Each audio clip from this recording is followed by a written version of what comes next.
किसी भी इशारे पर 2 मिनट के लिए ब्रेक लगती है तो 4 भिखारी आपकी गाड़ी का शीशा बजाते हैं। अब बाज़ इशारों पर टूल प्लाजों पर लिख के लगा दिया गया है ये पेशावर भिखारी हैं, इनको खैरात ना दें। लेकिन मेरा सवाल ये है कि उन सारे भिखारियों को एक जगह पे खड़ा करके पूछना किसने है कि तुम भीख क्यों मांग रहे हो? उनके घरों तक उनके साथ किसने जाना है? कौन आदमी है जो जाके उनसे कहेगा कि जनाब तुम क्यों खैरात के लिए खड़े हो, तुम्हारी मजबूरी क्या है? क्या रियासत की, हुकूमत की, ताजर की, मालदार की, तगड़े आदमी की ये ड्यूटी नहीं? उन तक रसाई किसने हासिल करनी है? वो बेवा जो पिछले साल दरवाजे पे ज़कात लेने आई थी वो इस साल भी आई है। वो खातून जिसे पिछले साल आटे का थैला दिया था वो इस साल भी आई है।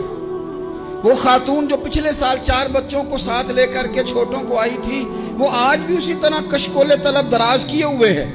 और हजरत उमर क्या फरमाते हैं? सैयदना फारूक आजम रदी अल्लाह ताला अन्हु इरशाद फरमाते हैं, इसको इमाम बहकी ने और इमाम सयूती ने नकल किया है। हजरत उमर फरमाया करते थे कि अगर मैं जिंदा रहा तो इराक वालों मैं तुम्हारी बेवाओं के लिए ज़रूरत का इतना सामान कर जाऊंगा कि बीबी जब तक जिंदा रहेगी किसी की मोहताज नहीं होगी। उसके लिए इस तरह के असबाब पैदा कर दिए जाएंगे कि उसे हाजत नहीं होगी। उसके लिए मुस्तकिल बुनियादों पर उसके अखराजात देख कर उसके लिए एहतमाम कर दिया जाए। उसे दोबारा कशकोले तलब दराज करने की जरूरत नहीं पड़ेगी। एक सहाबी थे हजरत जनाब सैयदना खफाफ बिन ईमा गफ्फारी रदी अल्लाह ताला। इन्होंने बड़ा किरदार अदा किया था मैदान उहद में, इन्होंने और इनके साहिबजादे ने। तो इनकी बेटी एक दिन हजरत उमर के पास आई। अब वो बेटी ब्याह के जा चुकी थी, उसकी शादी हो गई थी। हजरत खफाफ बिन ईमा रदी अल्लाह ताला अन्हु की साहिबजादी अपने ससुराल चली गई थी, वहाँ उसका खामद इंतकाल कर गया। वो खातून वापस आ गई, वो हजरत उमर से मिली, बेवा औरत। उस बेवा खातून ने आके यहाँ तो मेरे भाई वो फौजी बेचारे जिनकी बीवियां, जिनको एक तकरीब में तो खूब अवार्ड देने के लिए बुलाया जाता है।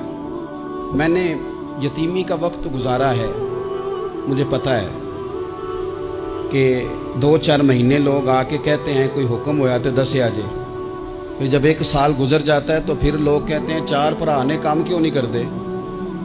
तो ऐसे तो नहीं ना कि अब्बा ऐसे ही चला गया था, बड़ा कुछ दे के गया है, किधर है फलानी चीज। लोगों का नजरिया थोड़े अरसे के बाद और हो जाता है।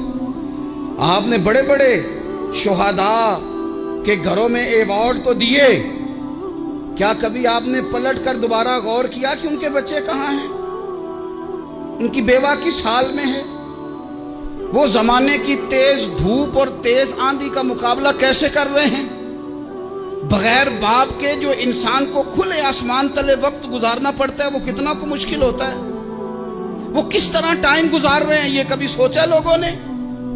यहाँ तो निरंगी सियासत दौरान तो देखिए मंजिल उन्हें मिली है जो शरीके सफर न थे, जो निकले ही नहीं थे वो मंजिल तक पहुंच गए, और जिन्होंने जवानियां गुजार दी वो रास्ते में रह गए। हजरत खफाफ बिन ईमा की साहिबजादी बेवा होके आ गई, बच्चे साथ थे, सरे राह जनाब उमर से मिली और मिल के कहने लगी हुजूर मैं उस सहाबी की बेटी हूँ जिन्होंने ओहद वाले दिन अपने बेटे के साथ मिल के मुआसरा किया था। बच्चे मेरे यतीम हो गए हैं, मैं बेवा हूँ।